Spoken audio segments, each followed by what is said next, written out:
vous me permettrez quand même de pouvoir répondre à la secrétaire d'État française qui hier a fait une grande opération de relations publiques, mais qui manque de sincérité. C'était politiquement correct à entendre, mais c'est très loin de la réalité. Je vais vous dire pourquoi. D'abord, je pense qu'elle a indiqué hier que le régime à Bamako se bat pour sa survie. Je crois qu'un régime qui a une telle assise populaire n'a pas à s'inquiéter pour sa survie. La survie pour laquelle le Mali se bat, c'est la survie du Mali en tant qu'État. En tant qu'État.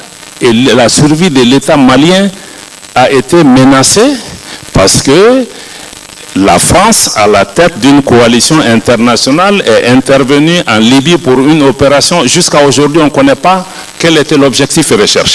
Pause. Avant de continuer cette vidéo, je vous demande de liker, de la partager au maximum. C'était la réponse d'Abdoulaye. C'était la réponse d'Abdoulaye Diouf, le ministre des Affaires étrangères malien, à la secrétaire d'État français.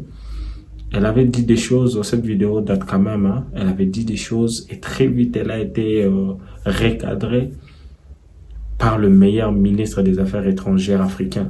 Donc suivons tous la vidéo, apprécions ensemble, on se prend juste à la fin pour faire un petit commentaire. Qu'est-ce qui a été fait pour gérer le service après-vente? Éviter qu'une opération étrangère ne finisse par une déstabilisation de l'ensemble de la région. Les Africains s'étaient levés à l'époque pour s'opposer à cette intervention. Aujourd'hui, c'est la cause principale. Ma soeur de Libye est là, ils sont encore en train de se battre entre Libyens pour fixer le problème chez eux. Mais aujourd'hui, l'intervention en Libye est la cause de la déstabilisation de toute l'Afrique. Hier, nos chefs d'État ont parlé, ce n'est pas seulement le Mali, c'est tout le Sahel, c'est l'Est de la RDC, jusqu'au Mozambique. Donc on a un problème plus grand. Je crois que quand ils parlent, ils doivent imaginer ce dont ils parlent. La survie dont on parle, c'est la survie de nos États à cause d'une défaillance géostratégique monumentale qui nous a amenés à ce problème. Et que jusqu'à aujourd'hui, personne n'assume la responsabilité. Est-ce qu'ils sont venus pour empêcher que la faillite de Bamako? Oui. Nous le reconnaissons. Mais vous venez faire le pompier après avoir allumé le feu.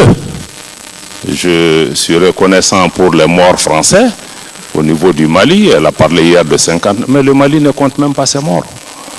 Civils ou militaires. On ne compte pas.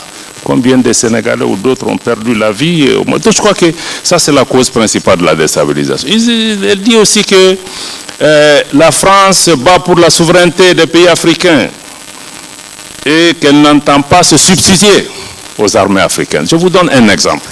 D'abord, la France se substitue aux armées africaines parce que quand la France est venue pour aider le Mali à libérer notre territoire en 2013, il y a 3 grandes régions dans le nord du Mali. On a libéré ensemble Gao, on a libéré ensemble Tombouctou, Kidal qui est la 3e région dans le nord du Mali. À 50 km de la ville de Kidal, l'armée française a stoppé net l'armée malienne en disant que vous ne pouvez pas entrer à Kidal sur notre propre territoire. Quelle souveraineté vous promouvez? Aujourd'hui, 10 ans après, l'armée malienne et l'État malien n'est pas présent à Kidal. On parle d'ingérence dans les affaires intérieures parce que la France est venue, elle a choisi son camp avec qui il travaille 10 ans. Elle travaille dans le nord du Mali avec des groupes rebelles. Elle a choisi ses amis dans le pays. Ce n'est pas normal. Je crois que ce n'est pas comme ça.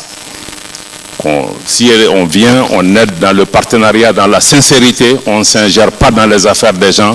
On considère que le peuple malien est notre ami et non une partie des Maliens. Je crois que ça, c'est la cause par rapport à ces questions. Donc voilà des vérités que ces gens ne veulent pas entendre.